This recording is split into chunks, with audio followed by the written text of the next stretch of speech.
บรรยากาศภายในวัดในวันนั้นเงียบสงบปนเศร้า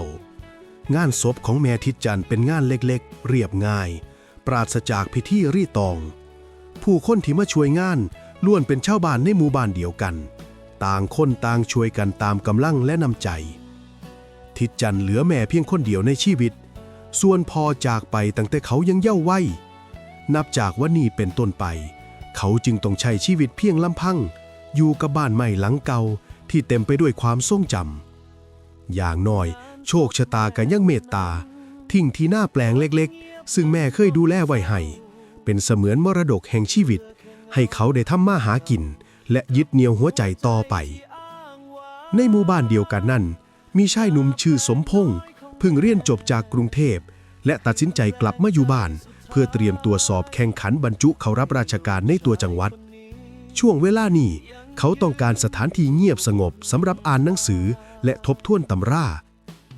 ที่หน้าของสมพงษ์อยู่ติดกับเขตบ้านของทิดจันทร์ไต่ร่มไม้ใหญ่ใกล้กระท่อมปลายหน้าจึงกลายเป็นมุมประจำที่สมพงษ์มักมานั่งอ่านหนังสืออยู่เสมอและที่นั่นเองเขาก็มักจะได้พบกับทิดจันทร์เป็นประจำเช่นกันในตอนแรกทั้งสองเพียงแค่ทักทายพูดคุยกันเล็กน้อยตามประสาคนรู้จักร่วมหมู่บ้านความสัมพันธ์ยังบ่เกินไปกว่านั้นแต่โชคชะตาจะพาทั้งสองคนให้รู้จักกันลึกซึ้งเพียงใดเรื่องราวต่อจากนี้ยังต้องติดตามชมต่อไปปลายหน้าใต้ต้นไม้ใหญ่ใกล้กระท่อมเก่าแดดอ่อนย่ามสายลมพัดเอื่อยๆสมพงษ์นั่งอ่านหนังสือสอบทิดจันทร์แบกฟอนฟ้างเดินผ่านมาทิดจันทร์หยุดยืนมองอยู่น่านเอ้าบักพงษ์บ่ไปอ่านหนังสืออยู่บ้านไปนั่งเผาตัวอยู่ปลายหน้าเฮ็ดหยังมันสีดำเด้สมพงษ์เงยหน้ายิ้มบ้านมันบ่สงบนะไอ้ทิดจันทร์แม่เฮ็ดกับเขาเสียงดังคือจะเปิดคอนเสิร์ตอ่านไปก็จำบ่ได้มานั่งอยู่นี่ลมพัดดีสมองโล่งทิดจันทร์สมองโล่งหรือใจมันโล่งกันแน่ หรือว่าแอบมานั่งเบิงไผโอ้ยบ่มีดอกไผสิให้เบิงแถวนี้ก็มีแต่ควายกับไอ้ทิดจันทร์นั่นล่ะสิเบิงอีหยังมีหยังให้เบิงทิดจันทร์แกล้งทำเสียงจริงจังเอาควายกับควายเถาะบ่ต้องเอามาเปรียบกับเฮาเด้เฮานี่คนเด้อคนอกหักสดๆร้อนๆเลยสมพงษ์ชะงักอ้าวขอโทษเด้อไอ้ทิดข่อยบ่ได้ตั้งใจบ่เป็นหยังดอกอ้ายเว้าเล่นทิดจันทร์ว่างคอนฟ้างนั่งลงไกลๆว่าแต่อ่านหนังสือหลายปานนี่สิสอบผ่านบ่หรือสิสอบผ่านใจไผก่อน สอบผ่านใจไผบ่กล่าวฝันดอกอีกอย่างบ่มีคนให้ผ่านดอกแต่ถ้าสอบบ่ผ่านก็สิกลับมาดำหน้าน้ำไอ้ทิดจันทร์นี่ล่ะเอ้าถ้าจังสั้นก็ดีอ้ายสิได้มีหมู่ดำหน้าบ่ต้องคุยกับควายผู้เดียวสมพงษ์มองหน้ายิ้มบางๆระวังเด้อไอ้ทิดอยู่ใกล้ข่อยหลายๆเดี๋ยวสิหลงฮักเอาง่ายๆเด้อ ทิดจันทร์ทำเป็นตกใจแต่หน้าแดงโอ้ยบักพงษ์เว้าหยังจังสั้นเดี๋ยวหัวใจอ้ายก็เต้นผิดจังหวะดอก แต่ว่าตอนนี้หัวใจข่อยมันเต้นผิดจังหวะอยู่นี่เอ้าเป็นหยังอ้ายก็นั่งดีๆแน่เบิ่งดูไข่มันเปดออกมาทางนอกแหม โอ้ยอีหลีติทิดจันทร์ก้มลงไปมองแล้วก็หัวเราะดังเอ้านั่งผิดมันก็ใหญ่เนาะเฮ็ดจังใดได้ล่ะมันบวมแน่จักหน่อยบ่ได้ปลดปล่อยมาโดนจะเป็นจังซี่ล่ะคนโสด เดี๋ยวข่อยซอยว่างๆเด้อไอ้ทิด ซอยจังใดล่ะฮึถ้าอยากรู้ก็มาหาข่อยคืนนี้อยู่กระท่อมปลายหน้าข่อยเด้อจะมาบ่ล่ะข่อยสิได้มาท่ามาก็มาตัวย่านอีหยังล่ะ ถ้าจังสั่นกะพอกันคืนนี้เด้อโอเคถ้าจังสั่นอ้ายไปเฮ็ดเวียกก่อนเด้อทิดจันทร์เดินแบบฟอนฟ้างไปทางทุ่งนาสมพงษ์ตะโกนตามหลังไอ้ทิดจันทร์เก็บไข่ดีๆแน่มันฟัดไปฟัดมาอยู่หันแหมโอ้ยเน้อ ฟัดตรงเล่งอยู่ ทิดจันทร์ตะโกนตอบกลับเออคนเอียงสังเกตดีแท้ๆ ทั้งสองหัวเราะเบาๆล่มพัดผ่านทงหน้าเสียงธรรมชาติกลบความเงียบที่เริ่มอบอุ่นกลางคืนของวันนั้นสมพงษ์อาบน้ำแต่งตัวนั่งรอไอ้ทิดจันทร์อยู่ที่กระท่อมปลายหน้าบรรยากาศย่ามกลางคืนเสียงจิ้งหรีดเร่ไร่ร้องระงมแสงจันทร์นวลพองบรรยากาศอบอ้าวช่วงนี้เป็นช่วงฤดูร้อนหลังเกี่ยวข้าวเสร็จผู้คนต่างปลูกผักและผลไม้ในช่วงฤดูแล้ง บางคนปลูกข้าวโพดบางคนปลูกฟักทอง แตงกวาพริกรวมไปถึงผักโหระพาผักแมงลักสักพักสมพงษ์ได้ยินเสียงเดินมาจากด้านหลังทั้งสองนั่งคุยกันท่าโดนบ่ล่ะบ่ดอกอ้ายเพิ่งมานั่งนี่ละสมพงษ์มองหน้าไอ้ทิดจันทร์สีหน้าดูกระตือรือร้นเหมือนอยากรู้อยากเห็นเอ้าว่าจังใดที่เฮาคุยกันตอนวังเว้นอ้ายก็อย่าฟ้าวหลายนั่งเว้ากันก่อนแหน่ฟ้าวไปไสก็บ่ได้ฟ้าวดอกแต่อยากฮู้เร็วๆซื่อๆนั่งก่อนอ้ายกินข้าวกับหยังกินกับป่นปลาเข็งผักลวกน้ำพริกแซ่บหลายแล้วมึงล่ะกินกับหยังข่อยกินกับต้มปลาคอใหญ่เป็นตาแซ่บเนาะก็แซ่บอยู่สดน้ำร้อนๆและอ้ายเฮ็ดกินคนเดียวบ่เหงาบ่ก็เหงาอยู่เฮ็ดจังใดได้ล่ะนอนคนเดียวเป็นตาเหงาเนาะบ่มีคนซอยเฮ็ดให้อยากซอยเด้บ่ฮู้ว่าเขาสิให้ซอยบ่บุจะซอยอ้ายจังใดล่ะฮู้วิธีซอยอยู่ติว่าเขาเฮ็ดจังใด ก็ฮู้ล่ะเนาะข่อยเรียนอยู่กรุงเทพมาเด้เคยอ่านเคยศึกษามาอยู่อยากลองบ่ล่ะสิเฮ็ดให้ว่าแต่อ้ายจะกล้าบ่น้อเฮ็ดจังใดล่ะลองเบิ่งดูอ้ายพร้อมไปก็เอาตัวท่าอีหยังล่ะสมพงษ์ขยับเข้าใกล้ๆไอ้ทิดจันทร์ซ่าๆได้อ้ายเฮ็ดโตตามสบายเด้ออย่าเก่งแล้วก็อยู่ซื่อๆไอ้ทิดจันทร์พยักหน้าเข้าใจสมพงษ์บรรจงจูบไปตามจุดต่างๆของช่วงล่างอย่างอ่อนโยนบางจุดก็เฮ็ดให้ทิดจันทร์สะดุ้งบ้างบางที่สมพงษ์ทำไปจนถึงจุดยุทธศาสตร์ท่านใดนั่นซ่าก่อนกูจะขจี้แป๊บหนึ่งกูหายใจก่อนทิดจันทร์พูดพร้อมกับหายใจติดๆขัดๆหน้าแดงใจสั่นก่อนที่สมพงษ์เจ้าก็ทนเอาแน่เที่ยแรกมันก็รู้สึกจังสี่ล่ะทนเอาสมพงษ์พูดเสร็จพร้อมเดินหน้าต่ออย่างรู้ใจทิดจันทร์สักพักทิดจันทร์สะดุ้งเฮือกใหญ่อมันคือดีคักรู้สึกดีคักบ่เคยพ่อถูกใจอ้ายคักสมพงษ์เดินหน้าต่ออย่างรู้งานแสงจันทร์นวลพองสายลมเย็นเริ่มพัดผ่านกลิ่นหอมฟางเขาอ่อนๆลอยตามสายลมและแอวทุกอย่างก็เงียบมีเพียงเสียงกระเซาเสียงหายใจแรงของทิดจันทร์เบาแรงสลับกันบักพงกูบ่ไหวแล้วบ่ไหวเลยอีหลีเอาแล้วเด้อหับเอาเสียงกระซิบท้องฟ้ามืดครึ้มร่มพัดแรงเหมือนฝนทำท่าจะตกเสียงสมพงษ์ขึ้นเบาๆเป็นจังไดอ้ายทิดจันทร์หูซึกจังไดสุดมึงคือเฮ็ดเป็นล่ะฮึกูละงึดหลายเจ้ามักพอดีแล้วเป็นจังไดล่ะติดใจบ่น้อมักคักฝนเริ่มตกปรอยๆทั้งสองนั่งพิงเสาเถียงหน้าพูดคุยเสียงหัวเราะเบาๆลอยตามสายลมอ้ายก็บ่เคยเนาะเที่ยแรกก็จังสี่ละ ทั้งสองมองหน้ากันอายๆเสียงหัวเราะค่อยๆแผ่วลงเหลือเพียงเสียงลมเสียงหายใจและความเงียบที่อบอุ่นมันก็แสบแปลกๆอยู่เด้หูซึกบ่คือเก่าเลยหูซึกว่าบ่อึดอัดหูซึกปลอดโปร่งเบาสบายก็ดีแล้วแปลว่าบ่ได้คิดอยู่ฝ่ายเดียวทันใดนั้นฟ้าร้องแผ่วๆฝนเริ่มตกปรอยฝนสิมาแล้ววะดีเด้ที่บ่มีไผเห็นสมพงษ์ยิ้มเจ้าเล่ห์ทั้งสองนั่งพิงเสาเถียงนาเสียงฝนตกผสมเสียงหัวเราะเบาๆลอยไปกับสายลมบักพงแม่นหยังคืนนี้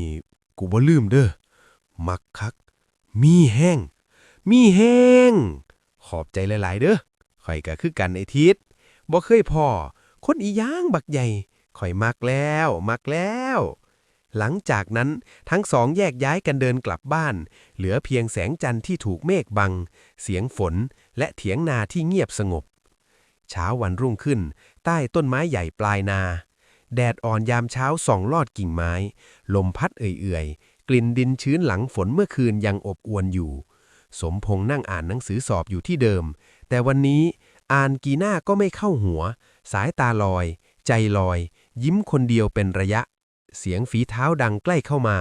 ทิดจันทร์เดินผ่านเหมือนทุกวันแต่วันนี้เดินช้ากว่าปกติพอเห็นสมพงษ์ก็ชะงักนิดหนึ่งก่อนทำเป็นมองท้องนา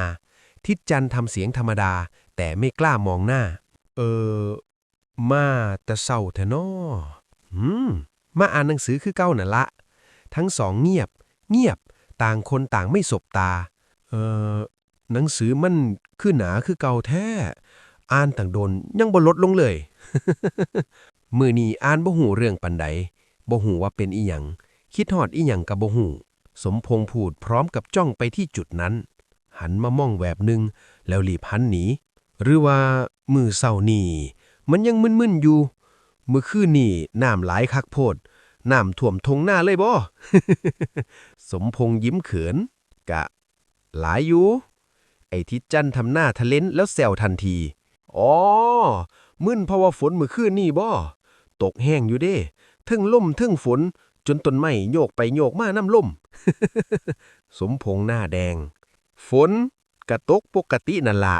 เว้าคักเนาะถูกใจคักเนาะคือสิมักเนาะแต่บางคนคือสิจำฝนเมื่อคืนนี้ได้ดีเป็นพิเศษเนาะ สมพงษ์เงยหน้ามองแป๊บหนึ่งอ้ายทิศจานก็อย่าเว้าหลายข่อยอายอยู่เด้ เจ้าบ่อายติ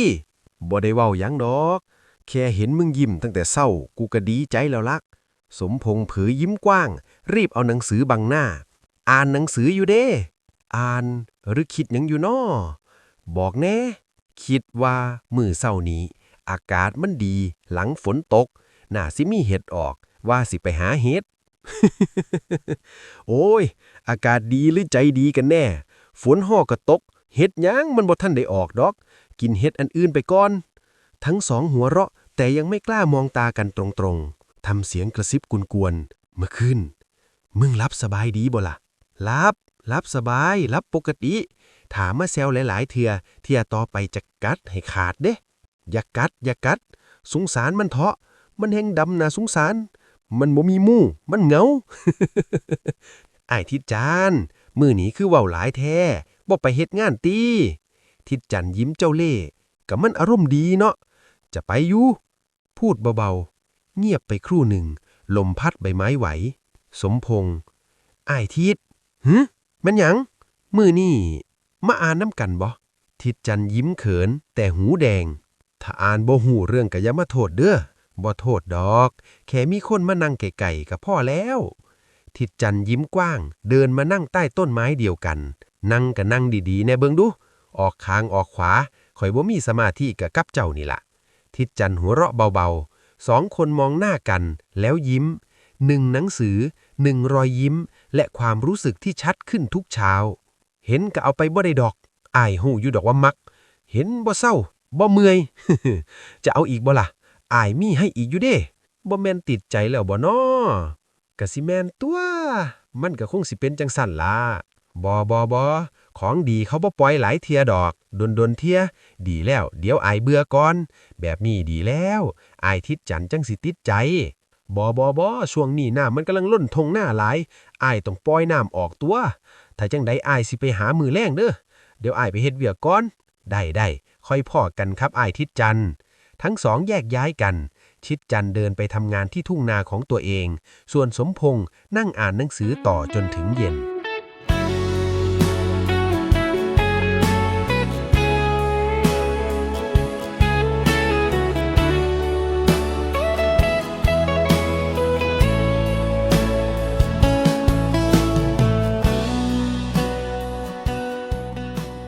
ใต้ถุนบ้านสมพงษ์แสงไฟนีออนสลัวใต้ถุนบ้านเสื่อปูไว้กลางลมเสียงกบเขียดร้องระงมอากาศร้อนอบอ้าวสมพงษ์นั่งพัดตัวเองอยู่คนเดียวเสียงฝีเท้าเดินมาเบาๆถ้าโดนบ่ละยังบ่รับป้อหรือว่ากำลังคิดฮอดไผอยู่สมพงษ์สะดุ้งหันมายิ้มอ้าวมาหาอีหลีตัวนี่นึกว่าเว้าเล่นก็คิดฮอดอายุอ้ายทิดจันคิดฮอดคอยบ่ล่ะก็คิดฮอดละเนาะถ้าบ่คิดฮอดก็บ่มาหาดอกบอกให้คิดฮอดจังใดถูกใจอ้ายปานนี้ไผสิลืมลงทิดจันนั่งลงใกล้เกินจำเป็นมื้อนี้ใจกล้าดีเนาะมาหาถึงบ้านมาล่วงข้องูเห่า ทิดจันหัวเราะเบาๆงูเห่างูลูกเสียกเนาะบ่มันงูลูกเสียกติเนาะงูเห่านั่นอ้ายส่วนงูลูกเสียกนั่นโต เอออันนั้นบ่เถียงแต่ว่างูเห่ายังโตคือสีดำแท้เนาะทั้งสองมองหน้าแล้วยิ้มให้กันเงียบไปชั่วครู่อากาศเหมือนจะร้อนขึ้นไอ้ทิด มานั่งใกล้ปานนี่เดี๋ยวใจมันสิฮ้อนกว่าอากาศเด้ทิดจันทร์ใจอ้ายมันก็ฮ้อนบางเที่ยมันต้องมีอีหยังมาดับฮ้อนเด้ทิดจันทร์ยิ้มมุมปากไฟเจ้ามันแห้งหลายเนาะระวังเฮาสิไหม้เด้อสมพงษ์ยิ้มกว้างทำไมอ้ายก็มีน้ำให้ดับฮ้อนอยู่ยานหยังน้ำเต็มโอ่งเสียงกระซิบเบาๆโตหูวิธีดับไฟมาแล้วแม่นติเสียงกระซิบ เว้าคือเจ้ามีประสบการณ์มาหลายคักแท้เนาะเสียงกระซิบก็บ่มีละก็มีกับคนนั่งข้างๆคนเดียวนี่ล่ะ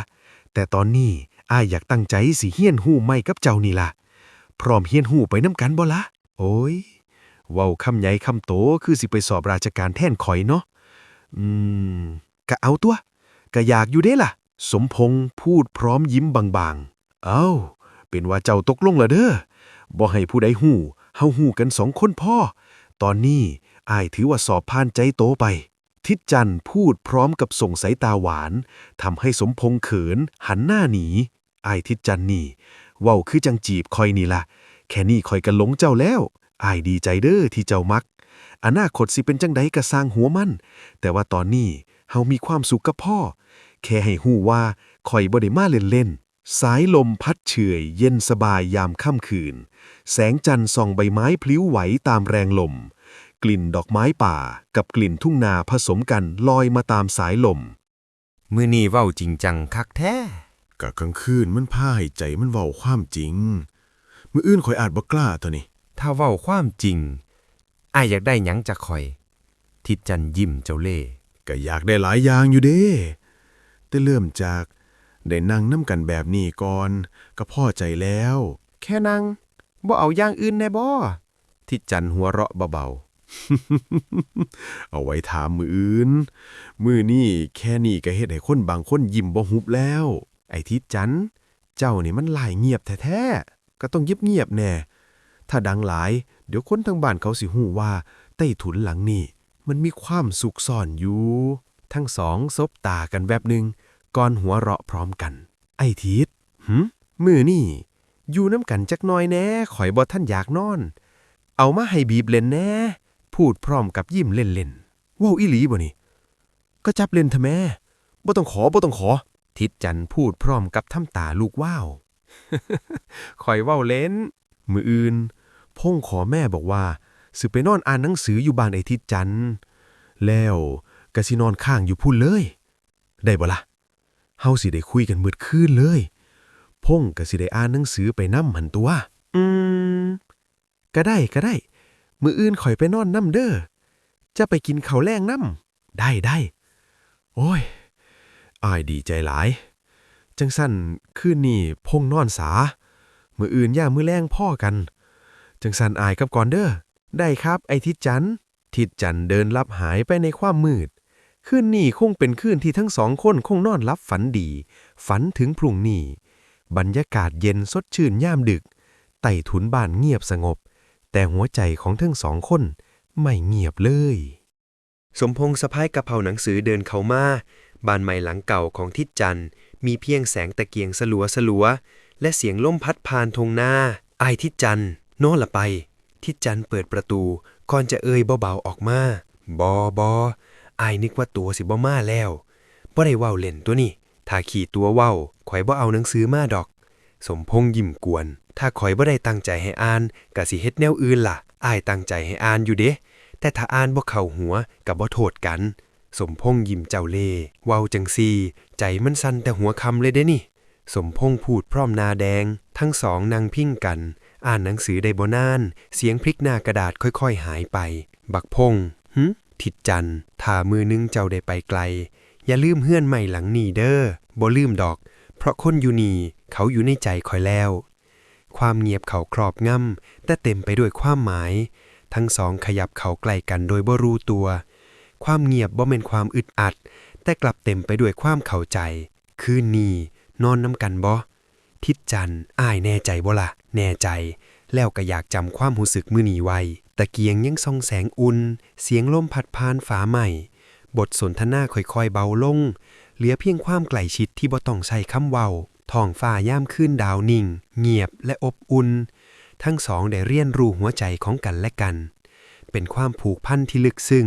เกินกว่าคำว่าเพื่อนหรือคำว่าแค่ความเหงาสมพงษ์ได้จัดแจงเสื้อผ้าให้อยู่ในที่ควรจะอยู่ริมฝีปากค่อยๆบรรจงจูบลงตามจุดต่างๆทิดจันเหมือนรู้งานเปิดช่องทางอำนวยความสะดวกให้สมพงษ์ได้ทำงานอย่างบ่มีอีหยังติดขัดบรรยากาศอบอวลไปด้วยความสุขยามดึกน้ำค้างเริ่มลงเกาะตามใบหญ้าและหลังคาน้ำค้างเริ่มหนาน้ำค้างเริ่มก่อตัวจับกันเป็นก้อนน้ำไหลผสมกันลงตามร่องหลังคาหยดลงพื้นหลายต่อหลายหยดทำให้พื้นดินชุ่มชื่นไปด้วยน้ำค้างย่ามค่ำคืนทั้งสองได้มอบความสุขให้กันและกันอย่างบ่มีเหน็ดเหนื่อยมันคือความโหยหา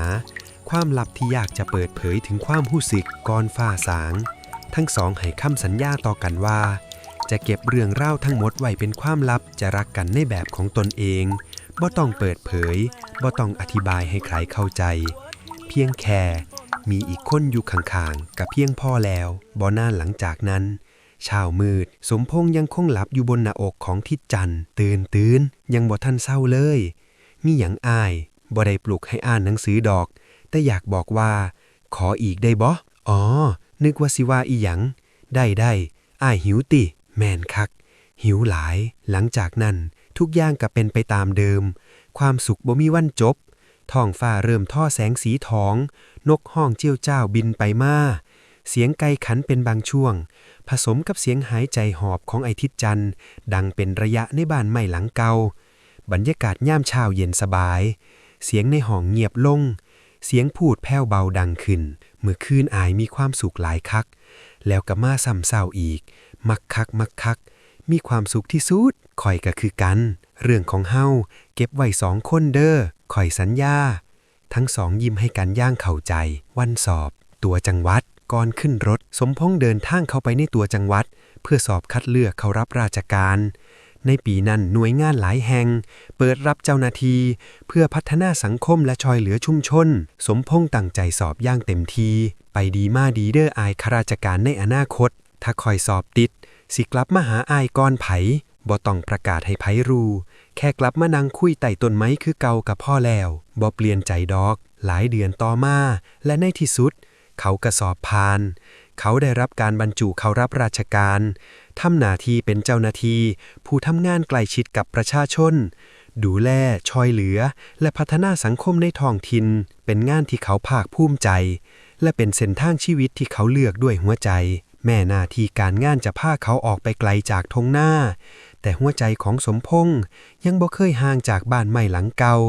และจากทิดจันทร์ผู้ยังคงใส่ชีวิตเรียบง่ายอยู่ที่เดิมทั้งสองยังคงไปมาหาสู่กัน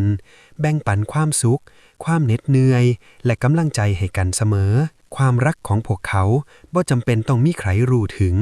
เพราะทุกครั้งที่ได้สบตาได้พูดคุยหรือได้นั่งเงียบๆเคียงข้างกันกับเพียงพ่อแล้วสำหรับหัวใจของทั้งคู่และความรักเช่นนั้นยังคงดำเนินต่อไปอย่างเงียบๆแต่มั่นคงและงดงามจนถึงมื้อนี้คืนหนึ่งเขากลับมาบ้านใหม่หลังเก่าเจ้าคือบ่เปลี่ยนเลยเนาะรอขึ้นกว่าเก่าเน่ตำแหน่งเปลี่ยนแต่ใจบ่ได้เปลี่ยนยังมักอายคือเก่าอยู่บ่น้อฮู้บ่น้อว่ามีบางสิ่งบางอย่างคิดฮอดเจ้าหลายก็พ่อรู้อยู่ตอนนี้ค่อยรู้สึกว่ามักกว่าเก่าอีกเสียงหัวเราะเบาๆดังขึ้นในบ้านใหม่ความรักที่บ่ต้องเปิดเผยแต่มั่นคงและจริงใจทั้งสองยังคงไปมาหาสู่มอบความสุขให้กันทั้งกายและใจเงียบๆเรียบง่ายและยืนยาว